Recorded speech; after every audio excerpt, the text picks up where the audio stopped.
Kembalinya siswa ke sekolah setelah menikmati libur semester dimanfaatkan oleh pemerintah Uzbekistan. Siswa tidak langsung kembali ke bangku sekolah untuk menerima pelajaran baru, namun dikirim ke ladang kapas untuk memetik kapas saat panen selama 2 bulan. Setiap siswa wajib mengumpulkan kapas 20-60 kg per harinya bergantung pada usia dan akan diolok-olok oleh teman sekelas jika tidak dapat memenuhi kewajiban tersebut. Siswa yang tinggal jauh dari ladang tidak disediakan tempat layak untuk tinggal. Mereka akan tinggal di gubuk kosong dan tinggal bersama hewan, tanpa ada kamar mandi maupun toilet. Waktu panen kapas di Uzbekistan adalah mobilisasi tenaga kerja musiman terbesar di dunia. Setiap tahunnya akan ada 2 juta tenaga kerja. Setengah juta diantaranya akan dipaksa untuk memanen kapas. Ladang kapas menyumbang 45% perekonomian Uzbekistan. Uzbekistan sendiri adalah negara Asia Tengah yang terkurung daratan ganda, di mana negara di sekelilingnya juga dikelilingi oleh daratan. Hal ini menyebabkan Uzbekistan menjadi negara yang kering. Hanya 2-9 inci curah hujannya setiap tahun, sangat tidak cukup untuk memenuhi kebutuhan air ladang kapas terbesar itu. Air yang digunakan berasal dari mimpi komunis yang membentuk alam sesuai dengan keinginan manusia. Laut Aral dulunya adalah termasuk dalam 4 danau terbesar di dunia. Dalam waktu 5 dekade, Laut Aral kehilangan 90% luas permukaan aslinya dan menandakan hilangnya air tawar dunia sebesar 1%.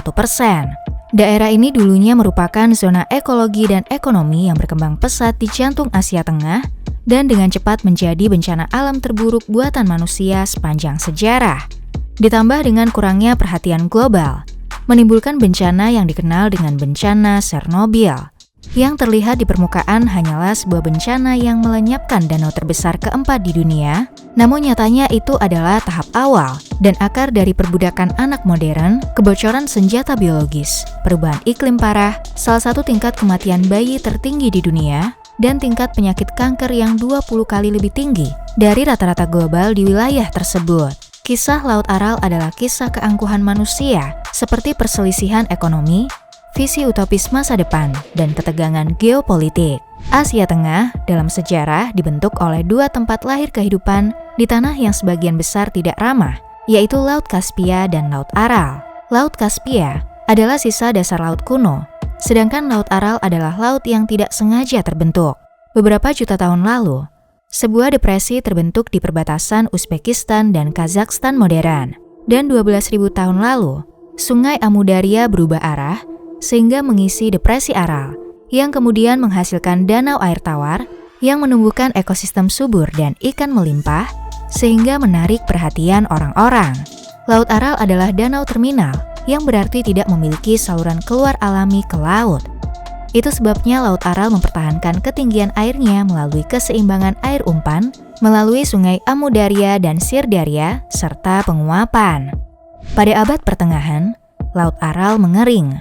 Pada tahun 1417, Laut Aral menghilang, menyebabkan kehancuran dan manusia di sekitarnya saat itu meninggalkan daerah tersebut. Lalu pada tahun 1517, depresi Aral kembali terisi air sungai. Ini adalah peringatan penting untuk manusia tentang sifat Laut Aral, namun tidak ada yang mengindahkan peringatan ini. Pada akhir abad 19, Laut Aral kembali menjadi kawasan aktivitas sosial dan ekonomi yang semarak. Saat itu lebih dari 40.000 nelayan dipekerjakan dan telah menjadi rumah bagi 3,5 juta orang. Saat ini wilayah tersebut berada di wilayah Kekaisaran Rusia. Salah satu ahli klimatologi Rusia, yaitu Alexander Voyevkov, meremehkan Laut Aral dan menyebutnya sebagai evaporator tidak berguna. Pada tahun 1948, Joseph Stalin mengukuhkan Uni Soviet yang baru lahir sebagai negara adidaya dengan kekalahan Jerman pada Perang Dunia II. Didorong oleh kemenangan besar, Stalin menyusun rencana untuk transformasi alam. Partai Komunis Uni Soviet benar-benar percaya bahwa mereka dapat merekayasa negara mereka menjadi sebuah utopia. Sebagian besar dari upaya tersebut adalah mengubah wilayah luas yang tandus dan produktivitasnya rendah. Salah satu usaha yang signifikan adalah mengalihkan sebagian besar sungai Amudarya dan Sirdarya ke lanskap gunung pasir yang berdekatan.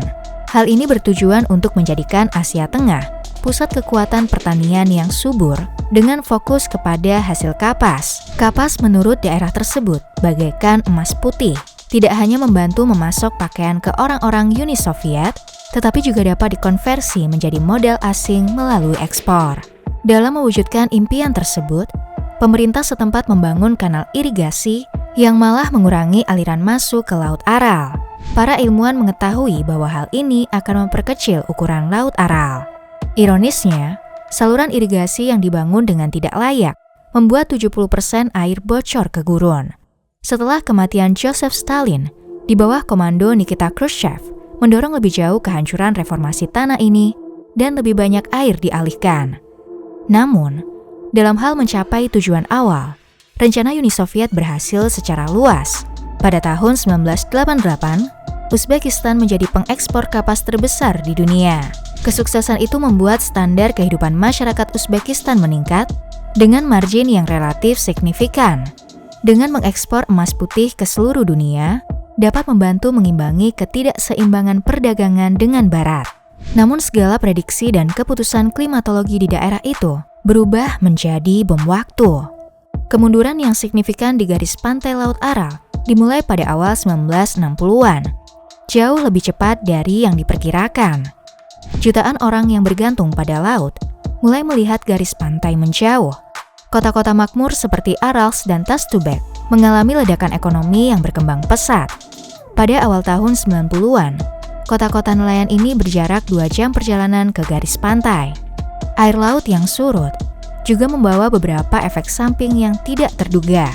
Aralsk 7 adalah laboratorium penelitian bioweapons Uni Soviet yang awalnya berada di salah satu pulau dekat Laut Aral. Lokasi ini dipilih karena dinilai terpencil dan dapat menghindari kemungkinan kebocoran atau kontaminasi. Dengan tingkat air yang menurun dengan cepat, pulau ini berubah menjadi semenanjung. Meskipun tidak pernah dikonfirmasi secara resmi, wabah pes bubo dan keracunan arsenik di sekitar wilayah laboratorium sering terjadi, telah terbukti sangat mencurigakan. Pada tahun 1987, Laut Aral terbelah menjadi Laut Aral Utara dan Selatan. Kadar garam di air telah naik drastis dan membunuh banyak ikan di dalamnya, membuat warga di sekitarnya tidak memiliki cadangan makanan. Pada tahun 2002, laut terbelah lagi dengan membentuk Laut Aral Timur. Laut akan kering pada 2014, sehingga total luas permukaan air menjadi kurang dari 10% luas tahun 1960. Saat ini, area tersebut berubah nama menjadi Wasteland. Ilmuwan Soviet memperkirakan dasar laut akan memadat karena terbakar matahari. Namun perkiraan itu ternyata salah. Yang tertinggal dari bekas Laut Aral adalah bubuk halus yang mengandung pestisida di aliran keluar dari perkebunan kapas dan limbah beracun dari pabrik lama. Angin kencang dan sering yang menyapu bentang alam menyebabkan partikel yang sangat beracun ini terbawa jauh hingga bermil-mil, menyebabkan penyakit ginjal dan pernapasan, serta menyebabkan tingkat kanker lebih tinggi, 20 kali lipat lebih tinggi dari rata-rata seluruh dunia. Angka kematian bayi lebih tinggi dari sub-Sahara Afrika.